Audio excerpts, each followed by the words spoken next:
Ayo, what's up YouTube? Asukal nga pala ulit, nagbabalik. Maraming salamat and pasensya na rin kung hindi ako nakapag-upload for 4 years. So grabe no, 4 years, ang tagal natin hindi nakapag-upload ng YouTube video, pero I'll try to catch up dun sa mga na-miss natin dapat na mga uploads. So today, pag-uusapan natin or i-check natin kung ilan na bang mga sapatos na bilhin natin for the last 4 years na hindi tayo nakapag-shoe review. So uumpisahan natin dito syempre sa suot ko. Alam nyo naman na to, nakita nyo na to before. Ito yung Jordan 12 Wolf Grey natin. And then mamaya ipapakita ko naman sa iyo yung iba ko pang mga sapatos. So syempre andito yung Jordan 9 Gym Red. Andito pa rin siya, buhay pa rin siya. Syempre andito rin ang ating Jordan 6 Hair. Okay, ito naman ang ating Jordan 13 Cherry, and I believe lalabas na naman siya this year. So check natin kung makaka-cop tayo ng mas bago. Siyempre, dito ang ating Jordan 10 Supersonic. Ito naman ang ating Jordan 8 Take Flight. Andito naman ang ating Jordan 7 Marvin the Martian. Ito naman ang ating Jordan 6 Pizike.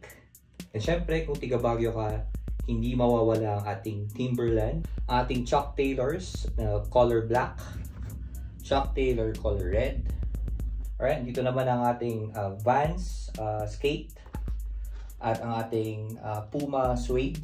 Ito ang ating Air Force Black High na may gum sole. Ito rin ang ating Air Force One Low na color white, gum sole din siya. And syempre meron din tayo ditong Cortez shoes, classic. Ito naman medyo naiiba. Pero tayo ditong Versace Chain Reaction. Ito naman ang ating Air Max 1 Sky Blue. Ito naman ang ating Air Max 90 Color Blue. Ito naman ang ating Dunks High na color Sky Blue.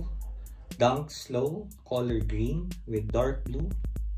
Alright, ito naman ang ating Air Max 97 na Gold colorway.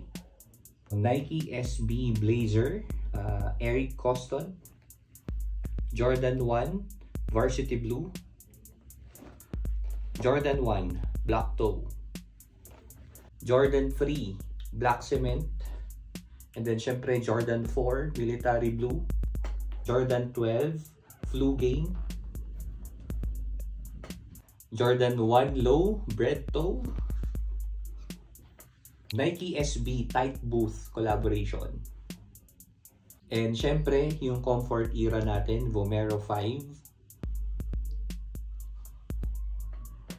Syempre, andito rin yung mga running shoes natin. Reebok, Nike React. Meron din tayo ditong Invincible 3 from Nike.